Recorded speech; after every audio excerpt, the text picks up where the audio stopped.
आज आपण सकाळच्या नाश्त्यासाठी भरपूर असं सारण भरलेलं आलू पराठा बघणार आहोत। पराठा फाटू नये त्यासाठी मी काही टिप्स सांगितलेले आहे, त्यामुळे व्हिडिओ शेवटपर्यंत बघा। चॅनलवर नवीन असाल तर सबस्क्राइब अवश्य करा। चला तर साहित्य बघूया। इथे मी उकडलेले बटाटे घेतलेले, गव्हाचं पीठ, इथं डाळीचं पीठ घेतलेलं आहे, चवीनुसार मीठ, तेल, हिंग, हळद, जिरेपूड, ऐवजी तुम्ही जिरे वापरले तरी चालतील। इथे कच्च्या बडीशोपची पावडर घेतलेली आहे, धनापूड, लसूण, अद्रक, हिरव्या मिरच्या आणि कोथिंबीर। सुरुवातीला आपण कणिक भिजवून घेऊ। त्यासाठी ते गव्हाचं पीठ टाकते, त्यामध्ये 2 चमचे डाळीचं पीठ, चवीनुसार मीठ, थोडंसं तेल टाकून घ्यायचं म्हणजे आपला पराठा फाटत नाही। चांगलं मिक्स करून घेते। मिक्स करून झालंय, त्यात थोडं थोडं पाणी टाकून आपण कणिक भिजवून घेऊ।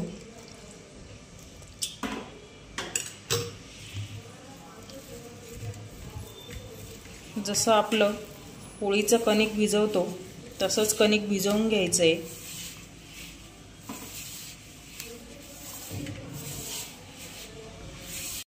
आपलं कणिक भिजून झालेलं आहे। एक 5 मिनिटासाठी मी साईडला ठेवते। आपण हिरव्या मिरच्या, लसूण, अद्रक मिक्सरला बारीक असं करून घेऊ। आपण बटाट्याची साल काढून घेऊ।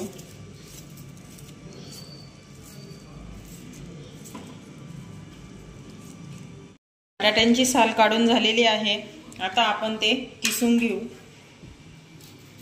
बटाटे किसून घेतल्यामुळे आपला पराठा फाटत नाही, त्यामुळे शक्यतो बटाटा किसूनच घ्यायचा।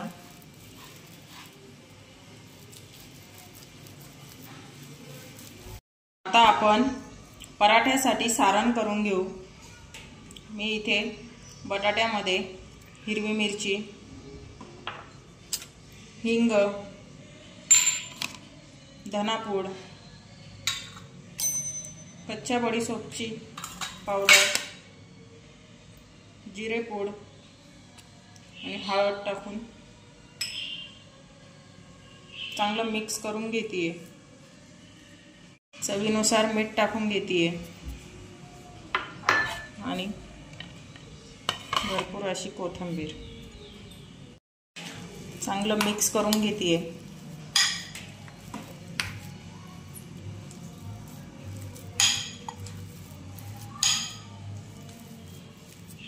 मी त्याचे छोटे छोटे गोळे करून ठेवते। मी इथे छोटासा कणकेचा गोळा घेतलेला आहे,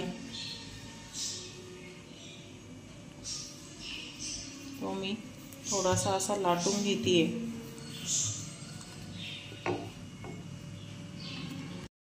त्यामध्ये आपलं बटाट्याचं सारण टाकून व्यवस्थित असं पॅक करून घ्यायचं। जसे आपण मोदक करतो तसं पॅक करून घ्यायचं। एक्स्ट्राचं पीठ काढून घ्यायचं। इथे व्यवस्थित प्रेस करून आपण लाटून घेऊ।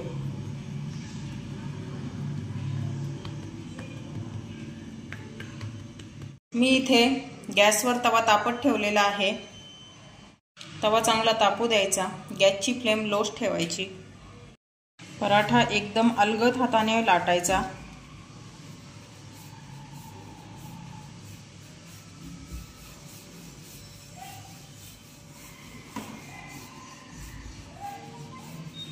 पराठा पोळीपेक्षा थोडासा जाडच ठेवायचा।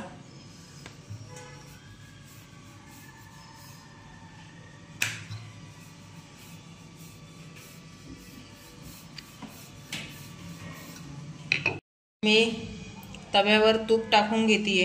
तुम्ही इथे तेलाचा वापर केला तरी चालेल। आता आपण पराठा टाकून घेतोय। ज्या बाजूला पीठ जास्त असतं ती बाजू खाली करायची। वरती असे थोडेसे बबल्स आले की आपला पराठा उलटा करून घ्यायचा आणि दुसऱ्या साइडने चांगला भाजून घ्यायचा। आपला पराठा तयार झालेला आहे। तो मी एका प्लेटमध्ये काढून घेते।